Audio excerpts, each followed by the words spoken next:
¿Quién es Carlos Monsiváis? Es un escritor y articulista. Pues un hombre que hace de la literatura historia.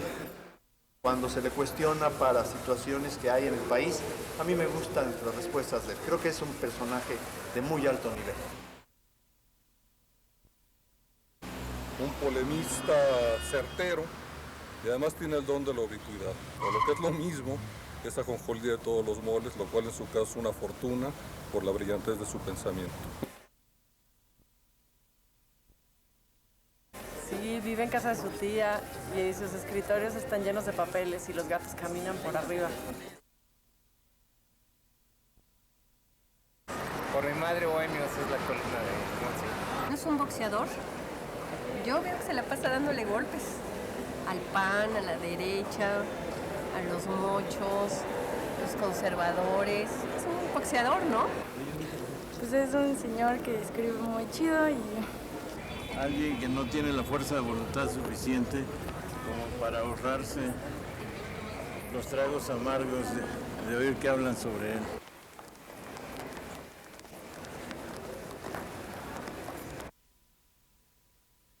Por su sabiduría, por su agudo sentido del humor, por su memoria portentosa, equiparable solamente a la de Funes el Memorioso, por su capacidad de comunicar, porque si a alguien le fuera dado el don de la ubicuidad, ese alguien habría sido él, porque es el más taquillero, su sola presencia arrastra a las masas como al más aclamado ídolo del rock, porque es nuestro diario, por mi madre Bohemios, objetivo y veraz.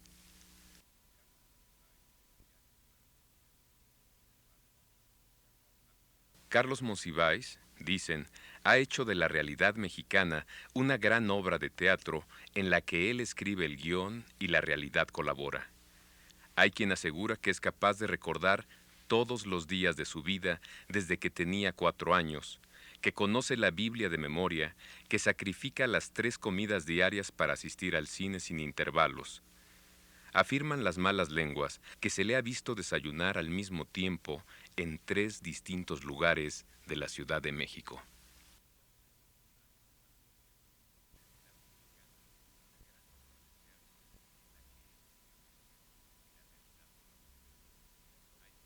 Todo esto nadie lo sabe de cierto, pero se supone. La realidad es que Carlos Monsiváis, Monsi, es hoy por hoy una de las voces de referencia obligada en el diálogo de la cultura nacional. Sus aportaciones se han manifestado en muy diversos ámbitos, pero han destacado sobre todo por su reflexión en torno a la cultura popular.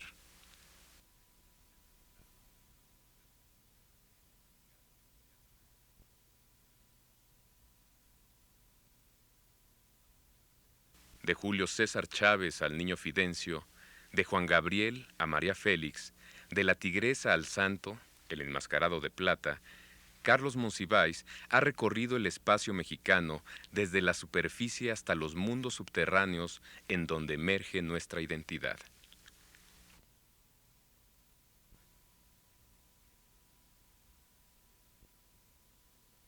La exploración del pensamiento de Gutiérrez Nájera, López Velarde, Mariano Azuela, Martín Luis Guzmán, Juan Rulfo, Octavio Paz, forman parte del amplio registro de una memoria atenta a todas nuestras expresiones.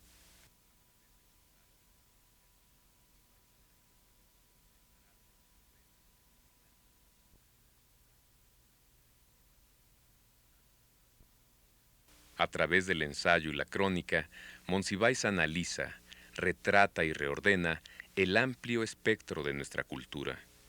Sin embargo, su mirada no se detiene en la cortina de nopal, se desplaza hacia escenarios universales que nos permiten apreciar los efectos, las consonancias y disonancias que se generan en la cultura.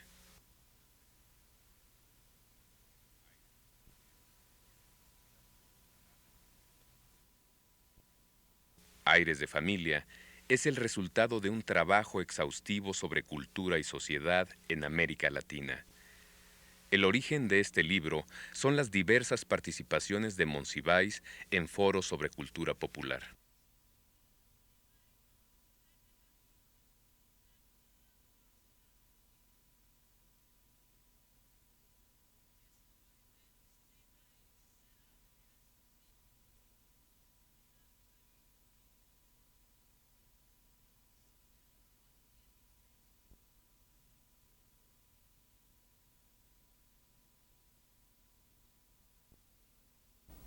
Bueno, la necesidad de ponencias en congresos, eso siempre es el gran motor de la historia humana. Yo estoy seguro que en el principio Adán y Eva decidieron tener hijos para escribir una ponencia sobre paternidad y maternidad, que todo está condicionado por la ponencia. En mi humilde caso también, no fundo dinastías, pero sí hago ponencias, y en 4 congresos tuve la necesidad de trabajar sobre cuestiones latinoamericanas. Comprobé una vez más cuán ignorantes somos de lo que pasa en el resto de los países. Me apliqué a ser todavía más ignorante, es decir, a diversificar mis lecturas, y obteniendo ya estas ponencias, las transformé en ensayos, las reescribí, hice publicaciones, digamos, de esto muy primerizas, volví a reescribirlas y de pronto vi que tenía un material que podía concursar, pero el principio es la ignorancia que padecemos sobre la Latinoamérica como un todo, como un conjunto, y la necesidad de ir en lo personal reparando esto, porque es muy fácil leer a los poetas, pero ya no tanto a los novelistas y ya no tanto los desarrollos culturales. Y de pronto te encuentras con que las situaciones políticas en el fondo y sobre todo en los años últimos coinciden, y todas estas semejanzas me provocaron el libro. ¿Hay tal cosa como la unidad iberoamericana?, se pregunta Carlos Monsiváis. Además de la lengua y las similitudes históricas, habría que sumar elementos como el aspecto de las ciudades, los efectos de la economía neoliberal, los resultados de la moda en arquitectura y artes plásticas, las zonas de arrasamiento ecológico, el desempleo y subempleo, y del lado opuesto, procesos culturales simultáneos, el desarrollo de la sociedad civil y una genuina internacionalización de la cultura que nos remite a nuevas formas de lenguaje. Es impresionante lo que se ha avanzado en similitud, muchas veces de un modo negativo, también de un modo positivo. ¿Cuántos países hoy carecen de la institución del divorcio? Ya esto se ha ido acercando a la unanimidad, porque es una necesidad de la vida moderna o posmoderna.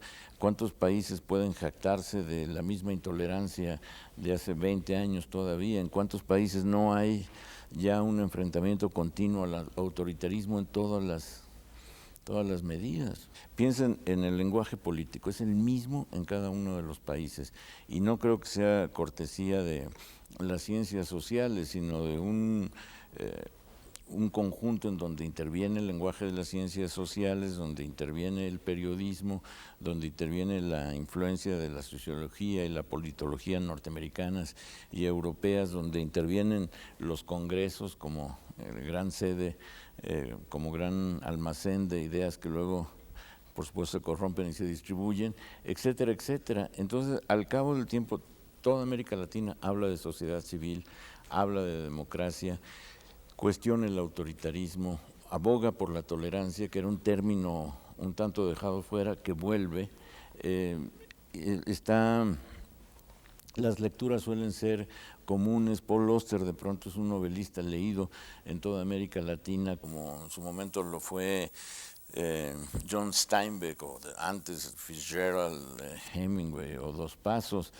Encuentras que el proceso a partir de la industria editorial española también se ha ido unificando, y que en este momento un discurso de un político en la televisión, salvo el acento y salvo los enconos locales, es casi el mismo, porque se ha unificado el vocabulario, el aspecto se ha ido también acercando. Tienes Buenos Aires, una gran ciudad, pero todo lo nuevo de Buenos Aires, como todo lo nuevo de Lima, y de Bogotá, y de Caracas, y de México, padece la misma usurpación de la arquitectura posmoderna o de las franquicias.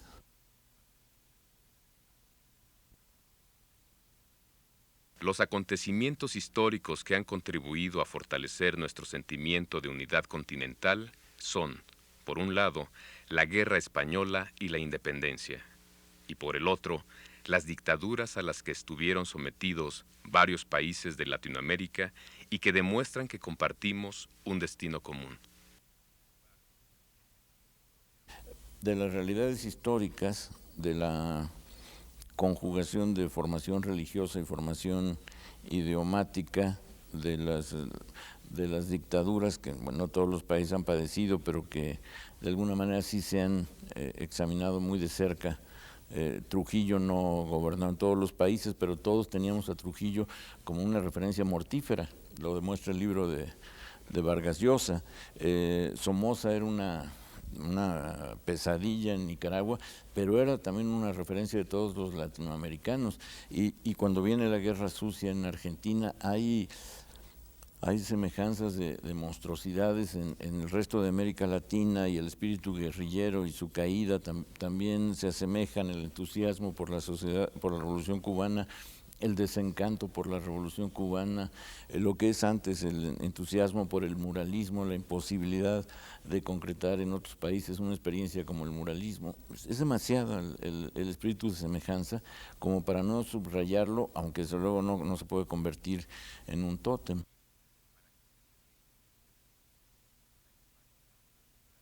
Sin embargo, el sentimiento de americanidad o de hispanoamericanidad sigue siendo esporádico, apunta Borges.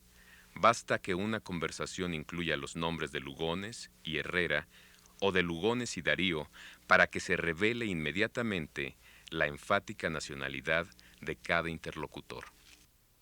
Bueno, no compartimos el conocimiento ya más específico de nuestros desarrollos, salvo el que la televisión conceda. No compartimos lecturas fundamentales. Hay autores extraordinarios de los que no nos beneficiamos, siendo la misma tradición de la lengua. No compartimos diversos grados de la intolerancia que se han sufrido más en unos países que en otros. Yo sigo agradecido a Benito Juárez como nunca.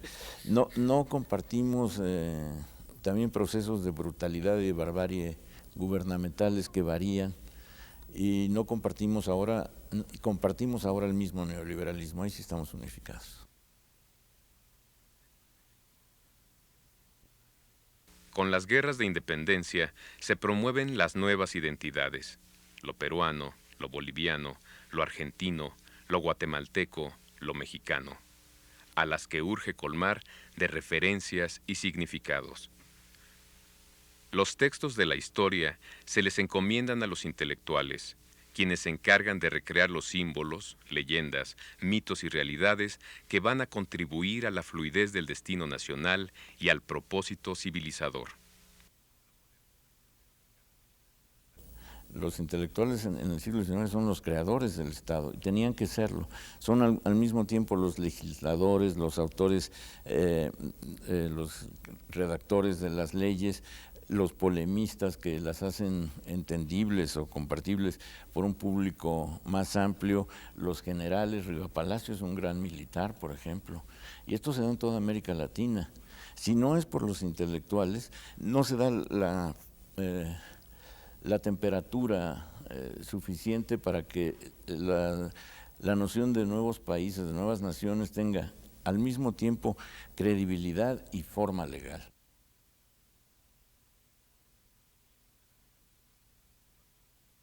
Con la modernización de América Latina, las versiones de lo popular se modifican. Desaparecen los conceptos de gleba y plebe y surge la idea de lo popular. En el siglo XIX el pueblo, si atiendes al contexto de las novelas, de los cuentos, de las crónicas, el pueblo es lo que hoy llamaríamos clases medias. El pueblo no es la gleba es otra cosa, lo que después se llama el infelizaje, lo que López Velarde llama la grey astrosa. Todo eso no es el pueblo en el sentido del siglo XIX, sino lo que hoy serían las clases medias o las clases medias bajas, etcétera. El pueblo es aquello que carece de la forma que te concede la riqueza.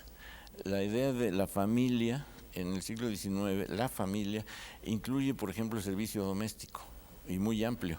Entonces, ¿ese servicio doméstico no tenía familia? No, no tenía familia, puesto que no correspondía a la imagen de la familia, que era el padre, la madre, los hijos, los parientes que no habían conseguido matrimonio. Joaquín Pardavé, que era también como el pariente universal del siglo XIX, y la cocinera y las asistentas y el jardinero y el chofer, etcétera, el auriga. Y todo esto, ellos no tenían derecho a familia. Hay un racismo y un clasismo en todo el siglo XIX, en toda América Latina, que parte de la idea de que la familia le pertenece a aquellos que se pueden dar el lujo de tenerla. La forma social solo puede ser habitada por aquellos que tienen la disposición, el conocimiento y los medios. Paz todavía en El laberinto de la soledad, en 1949, al hablar de los mexicanos dice: no me refiero a todos aquellos que habitan nuestro territorio, estoy citando de memoria, pero el sentido es ese, no me refiero a todos aquellos que habitan nuestro territorio, sino a aquella minoría que tiene conciencia de serlo. Y lo dice Paz. Entonces imagínate lo que es antes el sufrimiento del pueblo que a los ojos de la élite no tiene forma. Con el surgimiento de la vida pública y los espacios públicos, la prensa de finales del siglo XIX reunió a escritores que narraron, en las páginas de los periódicos, la historia de una sociedad que empezó a transformarse.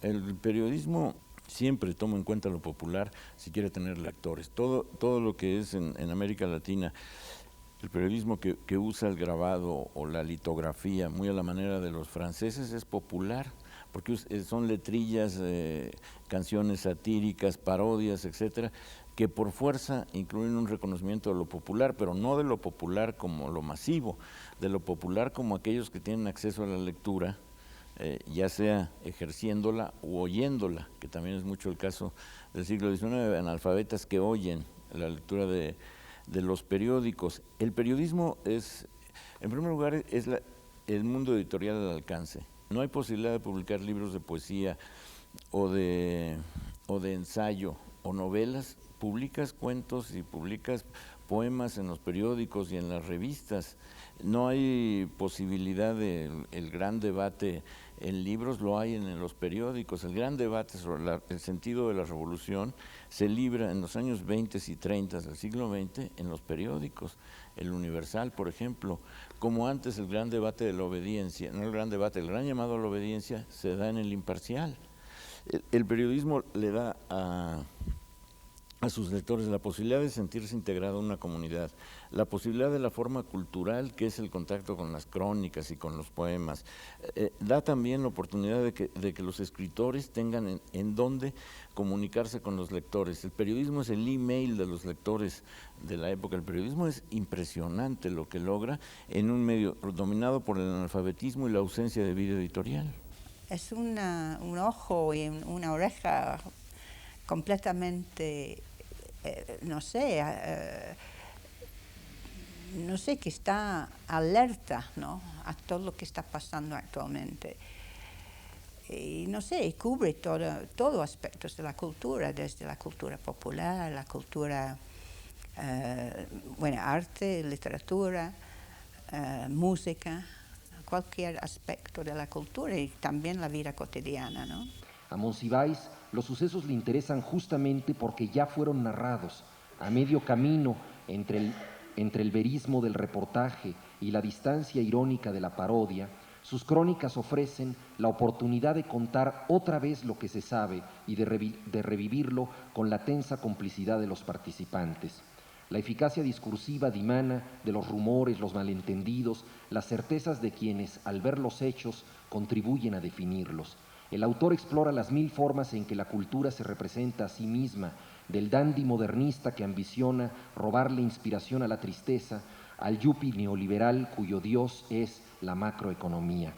En Aires de Familia, Cultura y Sociedad en América Latina, o comillas, el hambre de protagonismo, la necesidad de los héroes, de los innovadores marginales, los significativos cambios de la moral social a partir de ideas culturales y el cine, comillas, como gran laboratorio de los cambios sociales. Él es Legión, cronista, museógrafo, lector de la Biblia, sí, la de Cipriano de Valera y Casiodoro de Reina, lector de los periódicos, de Dickens, su tocayo, y de Baudelaire, su otro tocayo, luchador social, novelista de la comedia mexicana, abogado de los derechos humanos, sastre y stripteaser de las pulgas intelectuales y políticas de México, crítico de la telenovela nacional, abogado de la diferencia, alurófilo, es decir, amante, como Juan Soriano y Octavio Paz, de los gatos, coleccionista de divas y divos, noctámbulo, historiador perdurable de lo fugitivo,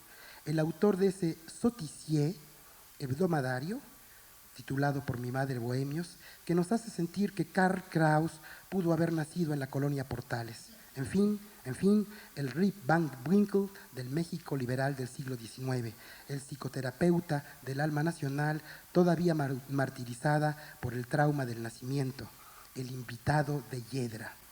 Esta tarde, Monsi, cuando te hablaba, como en tu rostro y tus acciones veía que este performance no te convencía, que a las luchas me llevaras, suplicaba.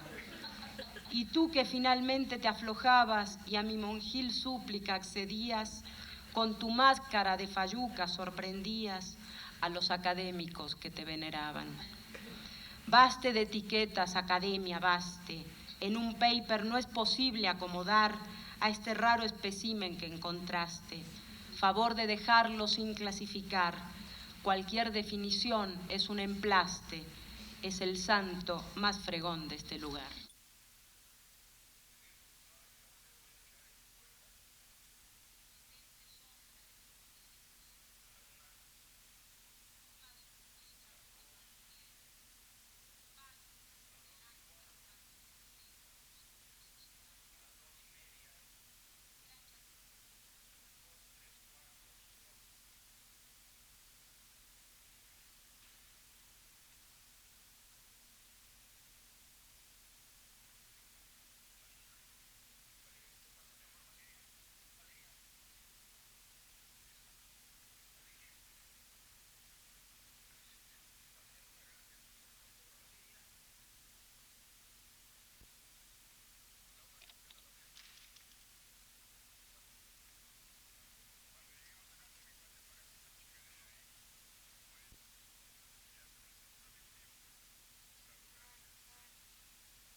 A fines del siglo XIX se extiende el modernismo hispanoamericano que remodela en buena medida la sensibilidad colectiva. Un rasgo común de los iberoamericanos es el uso de la memoria como archivo literario. Saberse puntualmente los poemas es asumir los ritmos prestigiosos del habla y la escritura, es hallar por doquier hermanos en la rima y la metáfora. Bueno, la poesía le da a la gente, sean o no lectores, basta con que sean oyentes, le da la ilusión de una vida espiritual. Eso es muy importante. La poesía introduce la vida espiritual fuera del templo. Es el gran elemento secularizador de la espiritualidad. Y eso es extraordinario. Cuando Nervo dice, si tú me dices ven, lo dejo todo, no volveré siquiera la mirada para mirar a la mujer amada, pero dímelo fuerte de tal modo, ahí está creando la espiritualidad laica. Porque esto ya no está dicho desde el púlpito, está dicho desde el tono íntimo. La intimidad es lo distinto a lo que era la vociferación del cielo y del infierno en el púlpito. Eso es muy importante. Aprenderse la suave patria, como aprenderse el credo de López Méndez, es entrar en contacto con la épica posible, la nación como un haz de sentimientos. Y bueno, Rulfo es un creador de sentimientos nacionales extraordinarios. No solo eso, es muchísimas cosas más. Es un gran escritor, para empezar.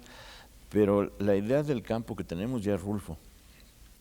Ya no son las canciones las canciones llamadas mexicanas, ya es Rulfo. Y eso es popular. En el hidrante las gotas caen una tras otra. Uno oye, salida de la piedra, el agua clara caer sobre el cántaro. Uno oye rumores, pies que raspan el suelo, que caminan, que van y vienen. Las gotas siguen cayendo sin cesar. El cántaro se desborda haciendo rodar el agua sobre un suelo mojado. Despierta, le dicen. Reconoce el sonido de la voz. Trata de adivinar quién es, pero el cuerpo se afloja y cae adormecido, aplastado por el peso del sueño. Unas manos estiran las cobijas prendiéndose de ellas y debajo de su calor el cuerpo se esconde buscando la paz. No se puede negar la popularidad de Rulfo, como no se puede negar en Argentina la popularidad de Borges, su carácter popular en estricto sensu, o de José Asunción Silva. Son formas de lo popular. Y pienso, por ejemplo, que Darío renueva el lenguaje aún para los analfabetos. La anécdota famosa, cuando el general oye que púberes, canéforas te ofrenden el acanto, un general argentino dice, pues lo único que entendí fue que, pero no importa. Yo creo que hay que reconocer que la llamada alta cultura vivificó al pueblo y lo dotó de elementos que de otro modo hubiesen sido factores de pobreza íntima. Suave patria, vendedora de chía, quiero raptarte en la cuaresma opaca, sobre un garañón y con matraca, y entre los tiros de la policía. El lenguaje en sus diferentes expresiones, la novela, la poesía, el cine, la música, son elementos que coexisten y contribuyen a la construcción de la identidad.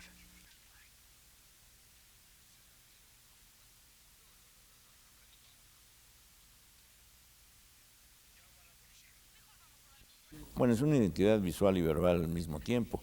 Lo verbal tiene que ver con el idioma de los catecismos, de los rezos, de las jaculatorias, y de ahí parte y se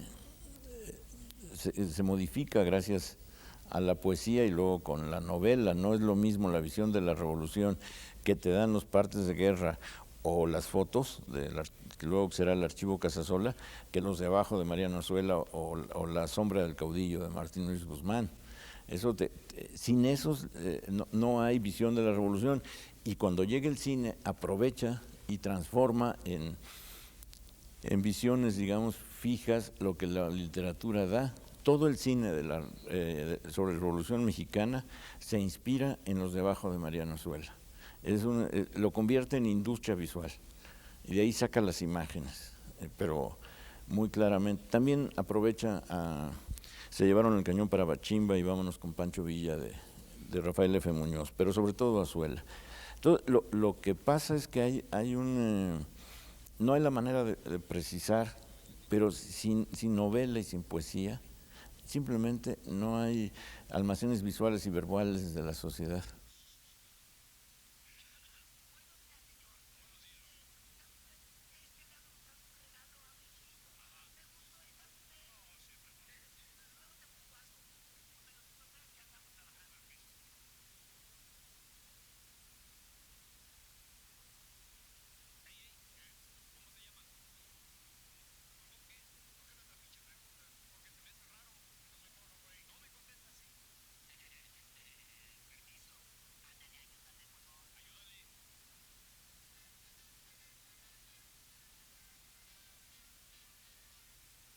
la forma te la va dando en gran medida la cultura popular. La forma sentimental la dan las canciones, la dan las hojitas volantes a lo Posada, lo da la literatura de cordel. Más forma social que la que pueda en un momento dado otorgar José Alfredo Jiménez o Agustín Lara, no concibo, porque creas una comunidad a partir de la enumeración sentimental y a partir del aprendizaje de las emociones, de acuerdo a una tabulación que puede ser un momento dado machista, pero que es más bien una orgía sentimental que no admite jerarquías. La cultura popular, al abolir las jerarquías por su mismo impulso, es la democracia posible, aunque no se advierte.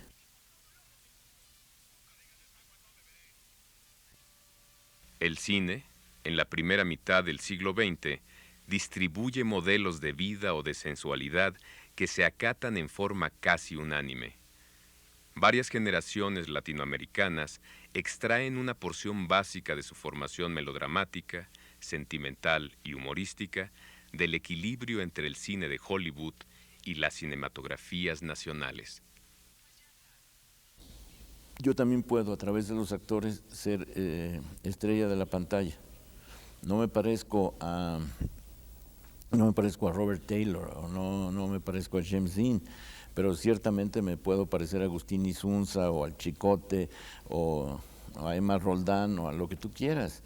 De pronto se vuelven delegados faciales los actores, de María Félix y Dolores del Río a Arturo de Córdoba y Cantinflas, delegados faciales de las comunidades, como puede serlo Luis Andrini y Catita. Y eso es muy impresionante, son los embajadores de semblantes de millones de personas. Y esto también moderniza.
Bueno, después son los referentes. Cuando avanza el analfabetismo funcional, con la masificación y con la explosión demográfica, son los referentes. Gracias al cine sabemos cómo somos. En la época de oro del cine mexicano, lo que era un gran repertorio de estereotipos y arquetipos. Uno identificaba a todos sus vecinos gracias a las películas y sabía qué vecino era villano y a qué vecino lo engañaba la mujer, nada más porque se parecían a estereotipos fílmicos. Y la canción creo que es el elemento que sigue teniendo más fuerza. La música, ve lo de Buenavista Social Club ahora o lo que se te ocurra. Ve lo que está pasando en el Zócalo. El Zócalo se está convirtiendo en el gran conciertódromo donde te das cuenta hasta qué punto la vida colectiva está girando en torno a la música.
desde sus inicios, el cine se ha convertido en una influencia importante en los procesos de modernización y globalización de las sociedades modernas. En la inversión de todos los países, ahora hay una exploración de todo esto en Estados Unidos, en Inglaterra, en Francia, en Italia, de la constitución de las sociedades modernas a partir del cine. Ese es un punto que se está desarrollando con una gran intensidad, la noción de lo moderno. Se da de muchas maneras. Primero es la relación de la fantasía se da a través del proceso tecnológico. Estás asistiendo a la misma experiencia que compartida en ese momento con millones de personas a través de la tecnología. Segundo, es una experiencia comunitaria en toda una primera etapa antes de la reducción de las salas y la construcción del videotape o del DVD.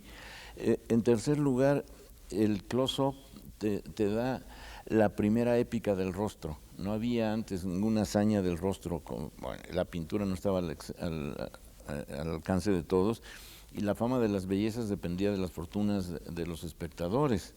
En cambio, ya con el close-up tienes ese que ahora es museo, pero que en su momento es la hazaña del rostro. ¿Cómo puede alguien ser tan bello como Greta Garbo o como Marlene Dietrich? ¿Cómo alguien puede alcanzar tal personalidad en el manejo de los pómulos y de las cejas como Bette Davis? Es realmente impresionante. O cómo puede la masculinidad alcanzar las cimas de Clark Gable, John Wayne, Pedro Armendáriz, etcétera. Todo esto hace que los espectadores se sientan parte de un nuevo pueblo, de aquel al que no alcanzaron los abuelos o los padres. Eso es en la primera etapa.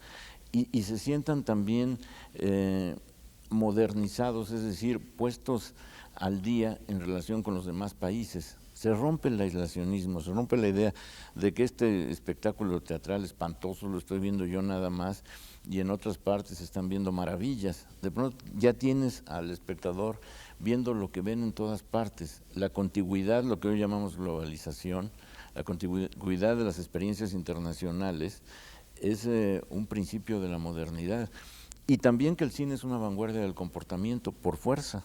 Estás viendo aquello a lo que no te atreves o que no estaría en tus posibilidades y que alguien lo hace, y a partir de que alguien lo hace ahí en la pantalla, tú puedes hacerlo. La censura es un afán de evitar la incitación, el estímulo.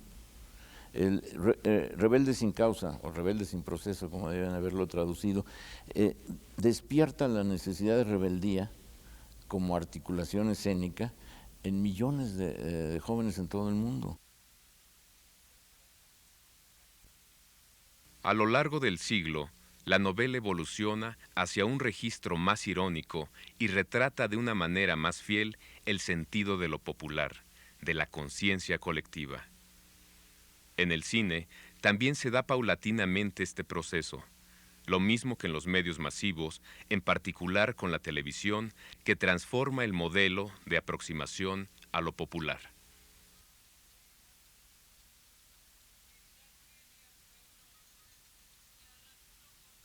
Lo que están haciendo las telenovelas es seguir el trazo de lo que ha tenido éxito en el cine y en la novela. La telenovela se dio cuenta de que al abrirse la sociedad, si continuaban cerrados en cuanto a una visión tan tradicionalista y esquemática, se iban a morir. La telenovela hoy es un intento de zafarse de la censura e instalarse, pues por lo menos en el sofá, junto a los espectadores y ya no en el púlpito, que era la tendencia, o en el púlpito o en la cocina, que suele ser por esencia el recinto del llanto. El sentido de lo público y lo privado adquiere también una nueva perspectiva. Bueno, lo han cambiado en la medida en que todos nos sentimos parte de lo público, a la que una maldición aloja en lo privado. Lo privado es nuestra almoloya, por lo visto, porque en cuanto surge una cámara todos gritan y saltan a su encuentro. Entonces te das cuenta que lo público se vuelve avasallante y lo privado es un destierro. Antes lo privado era una bendición, ahora En el sentido masivo que tú dices, lo privado es un destierro. Y cuando tú defiendes tu privacidad, estás defendiendo tu anonimato, y a nadie le gusta defender su anonimato. Entonces ha habido toda una confusión.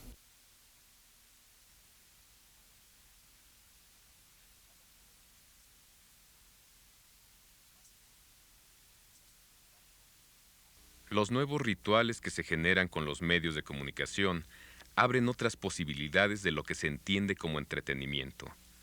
La telenovela como espejo de una realidad a la que antes no se tenía acceso. La política es mucho más entretenida a momentos que la más apasionante de las telenovelas, y sobre todo desde que el efecto de la telenovela se trasladó a la política, y los políticos, lo sepan o no, están actuando como personajes de telenovela, están siendo enormemente entretenidos, porque ya son destinos contados, no destinos políticos, sino destinos contados también. Tú estás viendo cómo siente que está avanzando, cómo siente que retrocede, cómo lo que antes no se veía con esa claridad, qué le va a decir a sus hijos esa noche de ya no la voy a hacer en la política, cómo lo van a tratar los hijos, cuál es el desprecio que merecen los candidatos derrotados. Todo el elemento de telenovela ahora está muy presente.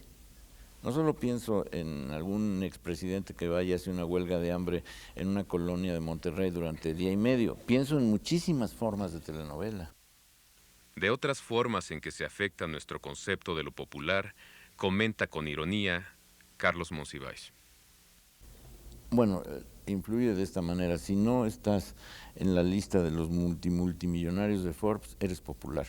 El empobrecimiento general acerca muchísimo a la noción de lo popular, porque ya sentirte élite, sin posibilidad de decirle a tu chofer que le diga a tus guaruras, que le llamen a la cocinera porque ese día no vas a invitar a 30 personas, si no tienes ese, digamos, ese despliegue a tu alcance, lo que haces es cada vez más, aunque sin ese término, sentirte popular, sentirte parte de la experiencia colectiva única.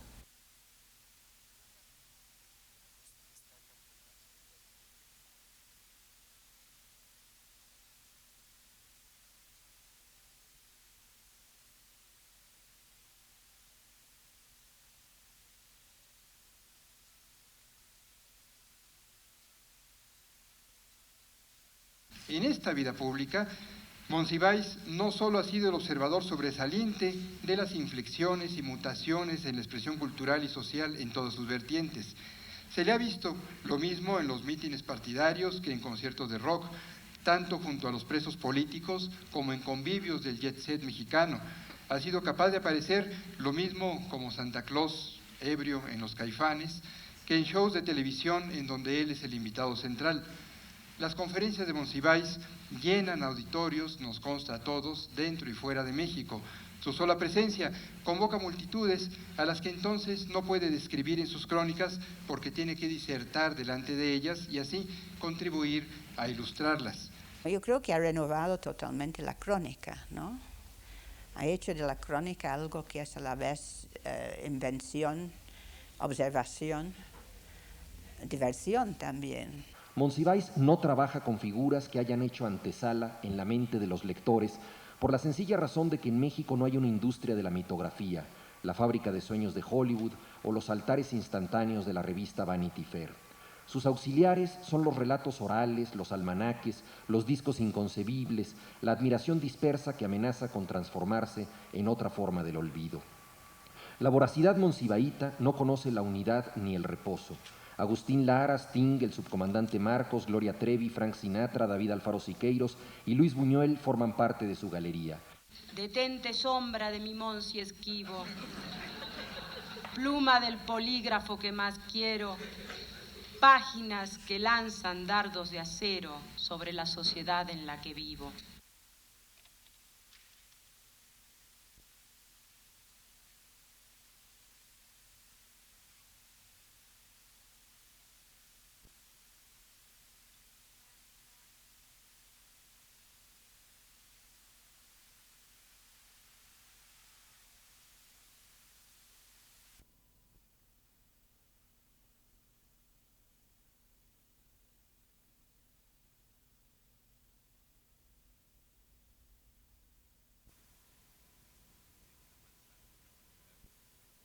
En la medida en que se consolide en América Latina el derecho a la educación media y superior, el ingreso masivo a las universidades abre un nuevo horizonte de posibilidades.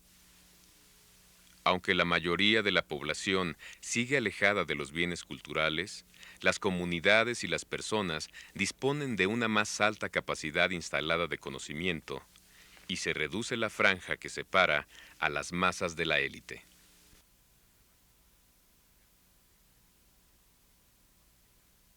La narrativa latinoamericana mostró una propuesta compartida por autores y lectores de la novela como una experiencia vital, como apertura de conciencia y crítica de la realidad. García Márquez con la saga de Macondo es lo popular. Colombia yo creo que llegará el momento en que se llame Colombia de Macondo. No veo modo de que lo puedan evitar. Lo que ha sido todo crítica y polémicamente, como se quiera, Vargas Llosa en Perú ha sido imprescindible, como Octavio Paz. Octavio Paz, por su cuenta, establece una crítica al socialismo real en un momento en que no hay ese registro en la vida nacional. Octavio Paz la introduce. Carlos Fuentes, lo que hace Elena Poniatowska con La Noche de Tlatelolco. Ahí hay aportaciones a la vida popular muy profundas. La Noche de Tlatelolco es leída por generaciones de estudiantes que así se acercan a un hecho trágico. Ahora que hay esta masificación de la vida académica se nota mucho menos, pero yo creo que sobre todo es a través de la novela y de la poesía como la influencia se da. La poesía te crea el lenguaje. Seguimos en deuda total con López Velarde. López Velarde, o con Neruda, o con Paz, o con Borges, le dan el lenguaje óptimo a una sociedad, y la sociedad se reconoce idealmente en la medida que se acerca a ese lenguaje. Estos lenguajes están relacionados con las profundas transformaciones del pensamiento en el siglo XX. Yo creo que Freud y Marx están en la raíz de muchísimos cambios, y creo que en este momento que el marxismo está, digamos que ya confinado exclusivamente a recintos académicos, porque su asociación con el horror del socialismo real liquidó la posibilidad de que se le vuelva a considerar una ideología liberadora. Creo que en este momento en que además todos los descubrimientos científicos y la liberación misma de la sociedad han hecho que la evolución del pensamiento que surge de Freud ya nos beneficie masivamente, lo que vemos es de qué modo unas cuantas figuras sirvieron para dinamizar todo el proceso del conocimiento, y cómo la mezcla de moda y de genuino y apasionado descubrimiento le permite a una serie le permite al pensamiento latinoamericano beneficiarse de unos cuantos pensadores y a partir de ahí construir la modernidad crítica.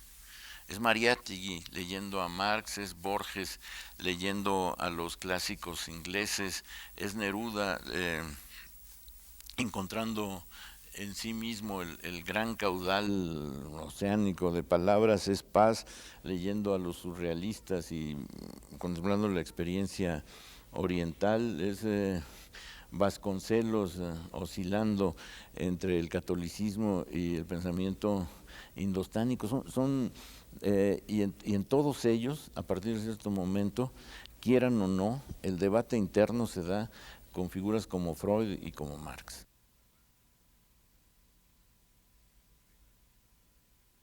En el contexto de estos cambios, que sitúan a la sociedad en la esfera de la modernidad, el feminismo tiene un papel preponderante.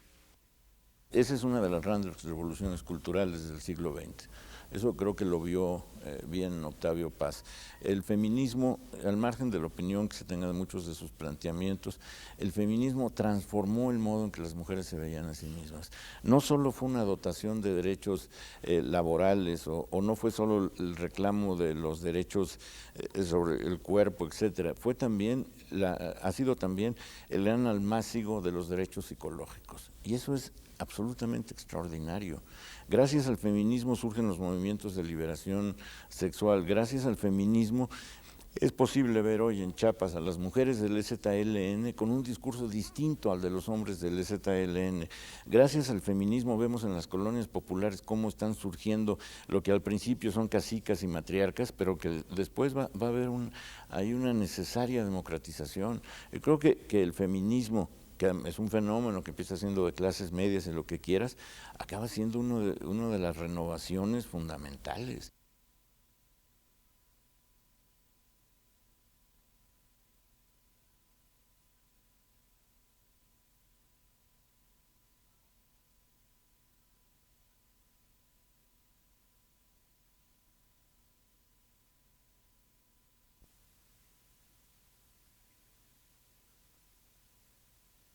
Otras vías de comunicación surgen con los avances de la tecnología.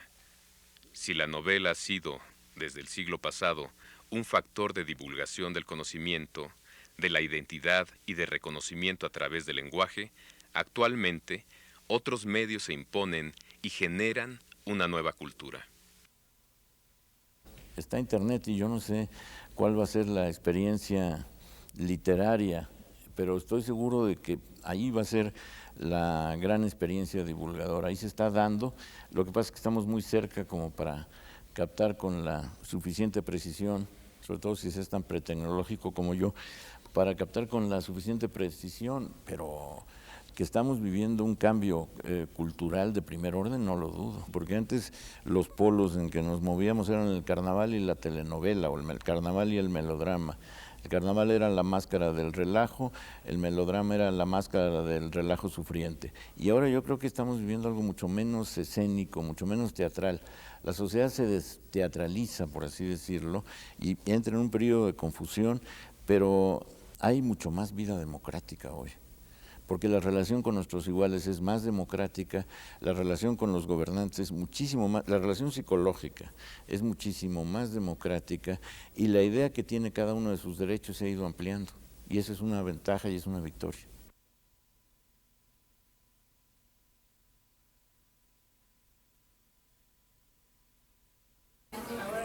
Para 10 años de mi muerte faltan 10 años.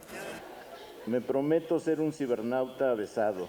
Me prometo convertirme en empresario de mí mismo para honrar al próximo sexenio. Me prometo releerme minutos antes del suicidio para ver si desisto de mi acción o la apresuro. Me prometo admitir que no se ríen conmigo, sino de mí. Me prometo ya no ser un voyeur con la condición de que me dejen meter mano.